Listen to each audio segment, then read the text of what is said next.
Rota 66. O jejum também não deve ser visto como uma espécie de troca de favores, né? Uma coisa meritória. Eu vou fazer jejum, vou me machucar e Deus vai ficar com dó e vai me dar um presente amanhã. Não é essa a ideia. Aqui é Beltrão trazendo mais uma série de estudos do programa Rota 66. Estamos realizando um rally no terceiro livro da Bíblia, Levítico. Hoje, no capítulo 16, o professor Luiz Saião traz o tema O Dia da Purificação é hora de jejuar. Este capítulo é o clímax da primeira parte do livro de Levítico, apresentam o caminho de acesso a Deus, do qual este ritual é o mais solene e eficaz. O Dia da Expiação, realizado uma vez ao ano. Bom, espero que você não seja daquelas pessoas que só abrem a Bíblia uma vez por ano, né? Portanto, vamos em frente com mais essa aula. O capítulo 16 de Levítico é um capítulo muito importante e especial. Ele vai falar a respeito de um determinado dia especial quando se fazia uma purificação em favor de todo o povo uma vez por ano. Na verdade, esse dia é bastante conhecido, é o dia da expiação. Como é conhecido entre os judeus, é chamado de Yom Kippur, o dia quando se faz uma espécie de culto especial a Deus e que se pratica jejum e se faz uma avaliação da vida, daquilo que aconteceu no último ano. O capítulo 16, lendo o texto da NVI, começa a nos dizer o seguinte, a partir do primeiro versículo: O Senhor falou com Moisés, depois que morreram os dois filhos de Arão por haverem se aproximado do Senhor. O Senhor disse a Moisés: diga a seu irmão Arão que não entre a toda hora no lugar santíssimo, atrás do véu, diante da tampa da arca, para que não morra, pois aparecerei na nuvem acima da tampa. Arão deverá entrar no lugar santo com um novilho, como oferta pelo pecado, e com um carneiro como holocausto. Ele vestirá a túnica sagrada de linho, com calções também de linho por baixo, porá o cinto de linho na cintura e também o turbante de linho. Essas vestes são sagradas, por isso ele se banhará com água antes de vesti-las. Receberá da comunidade de Israel 2 bodes como oferta pelo pecado e um carneiro como holocausto. E o texto prossegue falando de todo o ritual ligado ao dia da expiação, o dia da purificação pelos pecados do povo. E para entender o que de fato acontecia, é importante dar o devido destaque que esse mesmo assunto é destacado, é discutido no capítulo 23, a partir do versículo 26, também em Êxodo 30 é mencionado e finalmente tem uma grande importância no Novo Testamento quando é mencionado no livro de Hebreus, capítulo 9, versículo 7. A ordem, como as coisas aconteciam no ritual do dia da expiação, era o seguinte: o sumo sacerdote ia até a bacia, que ficava lá do lado externo, no pátio do tabernáculo, e ele tirava as suas vestes comuns, lavava-se, uma espécie de lavagem cerimonial, e entrava no lugar santo e vestia as roupas especiais ligadas ao dia da expiação, esse dia voltado para a purificação. Ele vestia a túnica sagrada de linho, com calções de linho por baixo, e punha o cinto de linho e o turbante, também feito de linho. Eram vestes consideradas especialmente sagradas. Depois ele saía para sacrificar um novilho no altar do holocausto, como oferta pelo pecado de si mesmo e dos demais sacerdotes. Lembre-se que no tabernáculo nós tínhamos um altar pequeno que ficava no lugar santo, que era o altar de incenso, e o altar maior, externo, era o altar do holocausto, onde eram feitos sacrifícios. depois disso, conforme nós podemos ver no versículo 11, ele entrava então no lugar santíssimo, que era exatamente o lugar onde Deus diz para Arão: não fique entrando sempre ali, onde ficava a Arca da Aliança, que era o lugar especialmente sagrado. Ali ele entrava com parte do sangue do novilho, com incenso e com brasas vivas do altar do holocausto. O incenso era colocado sobre essas brasas vivas e a fumaça do incenso ocultava a arca, não dava para ver direito. O texto nos diz literalmente que ele pegará o incensário cheio de brasas do altar que está perante o Senhor e 2 punhados de incenso aromático em pó e os levará para trás do véu. Porá o incenso no fogo perante o Senhor e a fumaça do incenso cobrirá a tampa que está acima das tábuas da aliança, a fim de que não morra. Então veja que ritual assim extraordinário e diferente. Em seguida ele aspergia parte do sangue do novilho sobre a tampa da arca, que também é chamada tampa do propiciatório. E diante dela o sangue era espirrado, assim aspergido ali em volta, e aí ele saía do tabernáculo e lançava sortes entre 2 bodes para determinar qual deveria ser sacrificado e qual deles ia ser enviado para o deserto, que muitas vezes é chamado de bode emissário. Diante do altar do holocausto, o sumo sacerdote então sacrificava o bode que tinha sido escolhido, ou melhor, sorteado para a oferta pelo pecado do povo, e então voltava agora, pela segunda vez, para o lugar santíssimo, para aspergir o sangue do bode diante da tampa da arca sagrada e sobre ela. E então, depois disso, ele voltava ao lugar santo, ainda dentro da tenda do encontro, quer dizer, ele saía do lugar santíssimo, voltava de trás do véu e aspergia ali o sangue do bode. Então saía até o altar do holocausto lá fora no pátio e o aspergia com o sangue do novilho e do bode, um a favor dele mesmo, o outro do povo.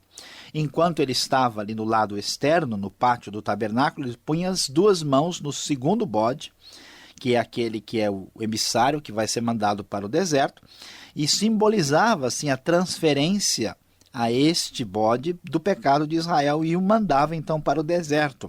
Este bode, às vezes chamado de bode que vai para Azazel.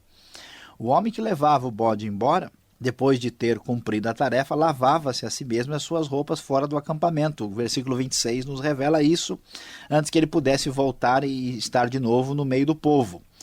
Então o sumo sacerdote entrava no lugar santo, dentro da tenda, tirava aquelas vestes especiais, depois ele saía, ia até a bacia para se lavar e vestir as roupas normais, comuns de sacerdote.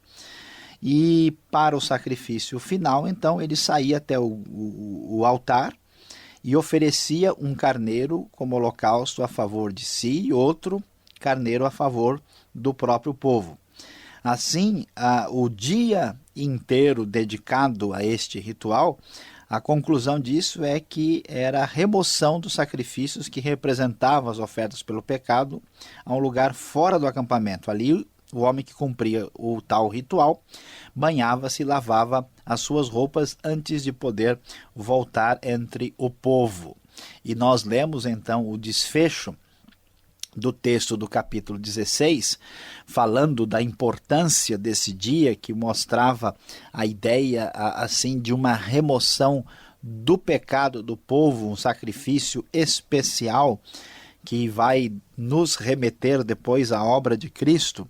Nós lemos no versículo 29 a importância desse dia, que aliás entre os judeus até hoje é um dos dias mais importantes, mais sagrados e especiais. Até judeus que não são tão religiosos dão um valor especial ao Yom Kippur, que acontece geralmente no mês de outubro, poucos dias depois do famoso Rosh Hashanah, ou seja, do Ano Novo Judaico. E o texto nos diz: este é um decreto perpétuo para vocês. No 10º dia do 7º mês, vocês se humilharão. Essa palavra se humilhar tem, na verdade, o sentido de jejuar. Por isso que os judeus fazem isso no Yom Kippur. E não poderão realizar trabalho algum, nem o natural da terra, nem o estrangeiro residente, porquanto nesse dia se fará propiciação por vocês para purificá-los. Então, perante o Senhor, vocês estarão puros de todos os seus pecados. E esse lhe será um sábado de descanso, quando vocês se humilharão, isto é, farão jejum. É um decreto perpétuo. O sacerdote que for ungido e ordenado para suceder seu pai como sumo sacerdote, fará a propiciação, porá as vestes sagradas de linho, e fará a propiciação pelo lugar santíssimo, pela tenda do encontro, pelo altar, por todos os sacerdotes e por todo o povo da Assembleia. Este é um decreto perpétuo para vocês. A propiciação será feita uma vez por ano por todos os pecados dos israelitas. E tudo foi feito conforme o Senhor tinha ordenado a Moisés. Então encerramos aqui hoje o estudo sobre o famoso dia da expiação, o dia de purificação, o Yom Kippur de Levítico capítulo 16.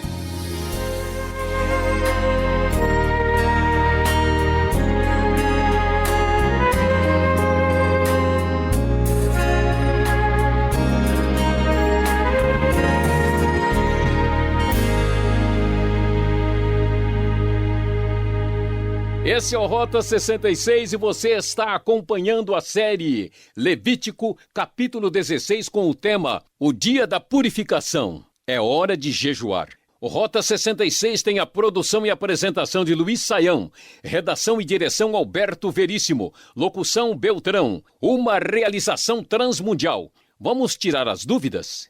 Então vamos para a segunda parte do programa Rota 66, o caminho para entender o ensino teológico dos 66 livros da Bíblia. Preste atenção.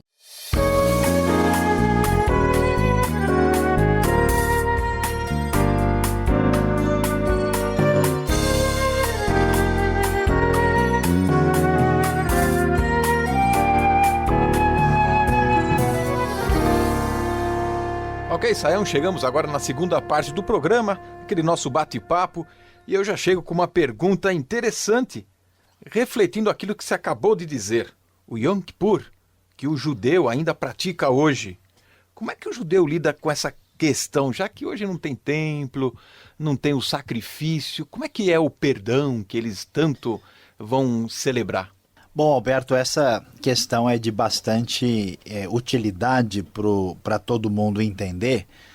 O Antigo Testamento tem todo um ritualismo e muitos sacrifícios que o judaísmo, propriamente como religião, não pratica literalmente, né? Se a gente for conversar com um judeu, ele vai claramente nos mostrar que o judaísmo, propriamente como ele está organizado, ele começa com Esdras. Então, assim, muita gente imagina que tudo que tem no Antigo Testamento um judeu religioso pratica literalmente, mas isso não é possível. Por quê? Porque os judeus tinham um templo, o templo foi destruído. Os judeus viviam na terra de Canaã, depois eles foram espalhados e dispersos pelo mundo, passaram por várias perseguições e muitos outros problemas, de modo que assim, a religião judaica ela não equivale à prática do Antigo Testamento literalmente. Por isso, o judaísmo hoje, por exemplo, não tem assim, sacrifícios como a fé do Antigo Testamento. Então, no Yom Kippur, os judeus se reúnem, eles fazem uma espécie de culto especial, existe uma espécie de exame de consciência do que a pessoa fez no último ano e ele tem um dia especial de jejum. Isso sim é feito, né? Mas não se pratica literalmente todos os detalhes que aparecem aqui em Levítico capítulo 16. Então uma coisa é o Antigo Testamento, né? Outra coisa é como a fé judaica lida com as orientações do Antigo Testamento no cotidiano de hoje. Tá certo.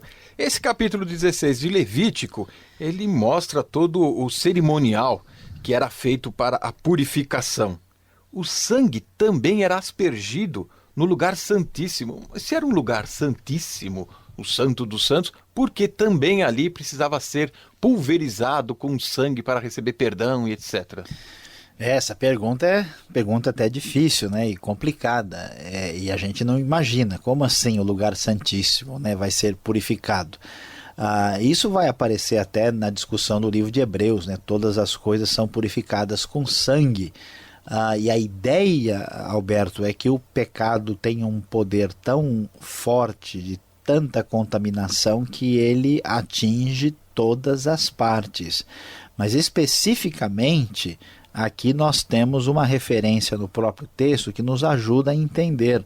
O lugar santíssimo era purificado, diz o texto especificamente no versículo 16, por causa das impurezas e das rebeliões dos israelitas, quaisquer que tenham sido os seus pecados. Então, por causa da própria desobediência do povo em relação a quebrar a lei, talvez isso tivesse um significado mais específico. Vamos lembrar, né, que no lugar santíssimo ficava a Arca da Aliança com as tábuas da lei dentro e a tampa do propiciatório, a tampa da arca em cima. Então, essa quebra da lei, essa rebelião, era ali simbolicamente purificada no lugar santíssimo também. Tá certo, olha, uma explicação importante para você aí. Agora, como entender o que acontecia com o bode emissário, já que essa parece a chave do capítulo, né? E aí na sua Bíblia, na Nova Versão Internacional, fala do Azazel. Você pode explicar um pouquinho mais detalhadamente o que acontece aí? Olha, essa talvez seja a pergunta mais difícil que a gente tem para responder, porque veja bem o que acontece, né? Esse texto foi assim lido de maneira meio estranha às vezes. Teve gente, por exemplo, que leu o texto da seguinte maneira: como eram sacrificados 2 bodes, eram separados 2 bodes, não sacrificados, né? Um bode era então sacrificado ao Senhor como oferta pelo pecado, e o outro era levado para o deserto e era solto. Teve gente que sugeriu que o pecado tinha a ver com o sacrifício de Cristo, o outro tinha a ver com o pecado sendo levado por Satanás, né? Mas isso não tem fundamento. Ia dar bode, né? Ia dar bode. Outros estudiosos tentaram sugerir que são 2 aspectos diferentes da própria obra de Cristo. Muitos historicamente fizeram uma ligação, né, desse bode emissário com Cristo, que morreu fora da cidade, levando os pecados, mas mesmo assim nós temos os 2 bodes, né, que aparecem aqui. E assim, uma tipologia perfeita é um pouco delicado. Historicamente há uma ligação entre os dois, entre a ideia de remoção do pecado e a obra de Cristo, mas a ligação detalhada ela é mais complexa. A questão é que nós não sabemos direito o que é Azazel. Por que a NVI coloca Azazel? É porque do jeito que está organizada, estruturada a frase linguisticamente, ela diz literalmente um para o Senhor, outro para Azazel. Pode ser que Azazel é uma referência, o nome próprio dado ao bode emissário. Alguns acham que Azazel era alguma coisa meio assustadora que havia no deserto, algum tipo de poderio que nós não temos detalhes. Então, esse é um assunto, vamos dizer, que a gente ainda não tem luz suficiente para chegar a uma resposta definitiva, né? Mas é importante destacar que há essa relação clara de remoção do pecado, né? A ideia de remoção completa, que é simbolizado por 1 ou 2 bodes, e que isso é o que Cristo fez, né? Então, a ideia geral está aí, mas os detalhes, eu acho que é mais uns anos de pesquisa bíblica, a gente talvez tenha informações mais precisas e absolutamente seguras. Ou seja, andar um pouquinho mais já é explorar demais, né? Forçar demais. A gente não tem certeza absoluta. Tá certo. Qual o valor do jejum? Hoje em dia a gente pode praticar, a igreja ela está liberada para esta prática, tem valor? O jejum era algo que era feito no dia da purificação, né? Quando a gente está lá em Atos, por exemplo, o texto até diz assim, que já era passado o jejum na ocasião do naufrágio de Paulo na ilha de Malta. E a gente sabe que aquele jejum é uma referência ao Yom Kippur, foi chamado, né, o dia do jejum. O jejum tem um sentido de recolhimento, né, para voltar-se para Deus. O jejum, ele é até ordenado no Novo Testamento, ele é praticado, a igreja primitiva não tinha nenhuma dificuldade. Agora é importante entender que o jejum não é na Bíblia visto como flagelação, uma espécie de, né, você machucar o seu corpo porque o corpo é ruim e peca, não é essa a ideia. Aquela penitência, né? Não é penitência, né? O jejum também não deve ser visto como uma espécie de troca de favores, né? Uma coisa meritória, eu vou fazer jejum, vou me machucar e Deus vai ficar com dó e vai me dar um presente amanhã, não é essa a ideia. O jejum não deve ser visto como uma espécie de elemento mágico, né? Que eu faço um ritual assim que vai de alguma forma mexer no mundo espiritual porque eu desloquei um poder. Não, o jejum é uma espécie de consagração a Deus. O mesmo raciocínio que eu tenho, por exemplo, de guardar um dia para o Senhor, né? É uma santificação no sentido de recolher-se para consagrar-se a Deus. E isso tem, naturalmente, um valor espiritual que Deus age da maneira que a sua graça permite e define. Então, o jejum deve ser visto dessa maneira. Ele é importante por quê? Porque quando a gente fica sem comer, a gente reconhece de maneira muito concreta como a gente é criatura, como a gente é frágil, né? Você vê, olha, só um pouquinho, um momento que você não come, como é que você se sente? E aí fica mais fácil de perceber quem realmente é o Senhor e quem é o Deus poderoso. O jejum tem valor, por exemplo, a Bíblia diz até que sobre questão de casta de demônios, que se espere com jejum e oração, mas aqui o equilíbrio, né? Nem um fanatismo como se o jejum resolvesse tudo e nem uma ideia que o jejum é uma coisa desprezível que a gente consegue resolver tudo com a nossa razão e teologia. Então é importante ter esse foco muito definido. A nossa tendência é sempre fazer um sacrifício, né? A Deus, né? E também não faz sentido a pessoa fazer esse sacrifício sem um espírito de culto. Tem gente que fica sem comer no trabalho assim e acha que está jejuando, mas aí não tem. Está passando muito... fome, né? É verdade. Última pergunta para terminarmos aqui a nossa participação. Uma vez por ano, eles tinham que ir lá no sacerdote e etc. Por que esse sacrifício anual? É pecar no varejo e pedir perdão no atacado? Como é que fica? Não, a coisa não é bem assim, né? Porque é verdade, o sacrifício anual, entrando no Santíssimo, tinha um significado de uma remoção de pecado, um perdão para a nação, para todos que estavam envolvidos de uma maneira mais assim ampla, como se fosse a purificação completa do pecado. Agora, quando a pessoa tinha problemas específicos, ela tratava, né, dos seus problemas nos sacrifícios de modo geral. Então, vamos dizer, fazer uma comparação assim só ilustrativa, é como se a gente, por exemplo, todo mês você tem um desconto do imposto de renda, mas no final do ano você realmente vai acertar todo, né, as contas com o leão sobre o que entrou. Então, a comparação didática não é muito imperfeita, mas só para a gente ter uma ideia de como isso funciona e como é que teve isso. E o Novo Testamento vai dizer que a remoção plena mesmo só pôde acontecer por Cristo, que nem essa remoção do Yom Kippur, de fato, tinha condições de apagar plenamente o pecado. Valeu, Sayão, obrigado. E você que está nos acompanhando, eu peço mais um pouquinho da sua atenção para a nossa aplicação.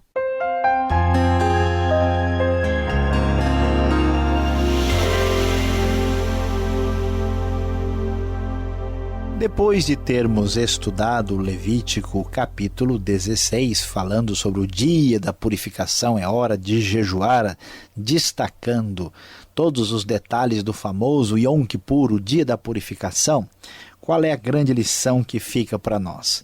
É surpreendente observar que por toda parte se tenta resolver os grandes problemas do ser humano. São apontados falta de educação, de conhecimento, de tecnologia ou até mesmo de mútua compreensão, e parece que grande parte da humanidade prefere fugir do real problema. O grande problema do ser humano é o pecado. O grande problema é a sua relação defeituosa com Deus e com o semelhante. A centralidade do dia da purificação e da expiação, a centralidade desse dia especial mostra para nós que já desde o Antigo Testamento e depois no Novo Testamento com Cristo, o cerne, a dificuldade fundamental do ser humano é o pecado. E você que está me ouvindo aí, você já tratou, já foi em busca da grande solução para o real problema que atinge a sua vida? E é muito mais do que você pode imaginar em termos de seriedade. Cristo é a grande resposta para o maior problema da humanidade, o pecado contra Deus. Acabamos o programa Rota 66 de hoje com volta nessa sintonia e nesse horário. Não perca! E fica aqui o nosso convite. Visite o nosso site www.transmundial.com.br. E aquele abraço com o nosso agradecimento.